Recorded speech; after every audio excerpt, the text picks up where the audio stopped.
ஒரு அரசியல்வாதியா, சுதந்திர போராளியா, ஒரு கிங் மேக்கரா இருந்து சாகும் தருவாயில வெறும் ரூ. 130 இறந்தவர் தான் காமராஜர். 1954ல தமிழ்நாட்டோட சீஃப் மினிஸ்டரா ஆன இவரு பதவிக்கு வந்த பிறகு 18,000 பள்ளிக்கூடங்களை திறந்திருக்காரு.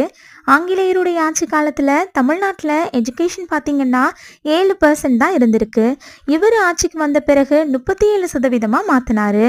அதுவும் 10 வருஷத்துக்குள்ளேயே. நேரு சாகும் தருவாயில காமராஜர் ஐஎன்சி பிரசிடெண்டா இருந்திருக்காரு. அந்த சமயத்துல இவர் நினைச்சிருந்தா பிரைம் மினிஸ்டரா ஆகியிருக்க முடியும். லால் பகதூர் சாஸ்திரியையும் இந்திரா காந்தியையும் வரிசையா பிரைம் மினிஸ்டரா ஆக்கினாரு. அந்த ஒரு சம்பவத்தினாலதான் இவர் கிங் மேக்கர்னு அழைக்கப்பட்டாரு. ஒரு செகண்ட் கற்பனை பண்ணி பாருங்களேன். இவர் சீஃப் மினிஸ்டரா 10 வருஷம் இருந்திருக்காரு. சாகும் தருவாயில ஆக்டிவ் எம்பியாவும் இருந்திருக்காரு. ஆனா இவர்கிட்ட இருந்தது வெறும் ரூ. 130 மட்டும்தான். இவரோட வீடியோஸ் கண்டினியூஸா நீங்க பார்க்கணும்னா மறக்காம